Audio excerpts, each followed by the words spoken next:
नमस्कार. कापसाच्या बाजारात मोठी घडामोड झालीये. खूप दिवसांच्या शांततेनंतर दरांमध्ये एकदम तेजी आलीये. पण असं अचानक का घडतंय? आणि सगळ्यात मोठा प्रश्न, ही तेजी टिकणार का? चला, याचा शोध घेऊया. पण पुढे जाण्याआधी अशाच महत्त्वाच्या अपडेट्ससाठी कृषी साथी चॅनलला नक्की सबस्क्राईब करा. शेतकऱ्यांची इतक्या दिवसांची प्रतीक्षा अखेर संपताना दिसतीये. भाव 8,000च्या पुढे सरकले आहेत. पण ही तेजी काही साध्यासुध्या कारणांमुळे नाही. यामागे आहेत काही जागतिक घडामोडी, ज्या तात्पुरत्या आहेत. या तेजीमागे 3 मोठी आंतरराष्ट्रीय कारणं आहेत. आणि पहिलं कारण आहे जगात सुरू असलेलं युद्ध.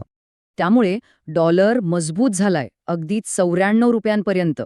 याचा परिणाम म्हणजे आपली आयात महाग झालीये.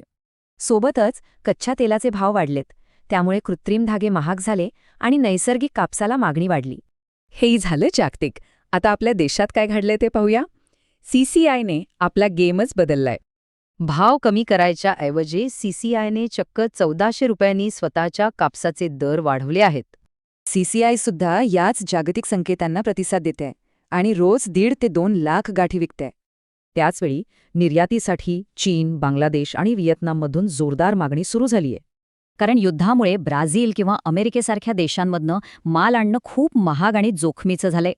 अशावेळी आपला भारत एक स्वस्थ आणि सुरक्षित पर्याय ठरतोय, खास करून बांगलादेशसारख्या शेजारी देशांसाठी.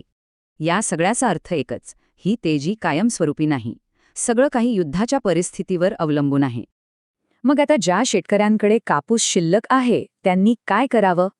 विकावा की वाट पाहावी? वाट पाहण्यातही काही धोके आहेत.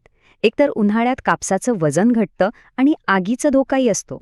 साधारणपणे क्विंटल मागे 2 किलो जरी वजन घटलं तरी थेट 200 रुपयांचं नुकसान होऊ शकतं. तज्ज्ञांचं म्हणणं आहे की भाव पुन्हा 9-10 हजारांवर जातील याची शक्यता खूपच कमी आहे. हो, कदाचित अजून 8,300 ते 8,500 पर्यंत वाढ मिळू शकते, पण त्याची कोणतीही गॅरंटी नाही. म्हणजे निर्णय सोपा आहे. आजचा निश्चित फायदा बघायचा की भविष्यातली मोठी जोखीम पत्करायची?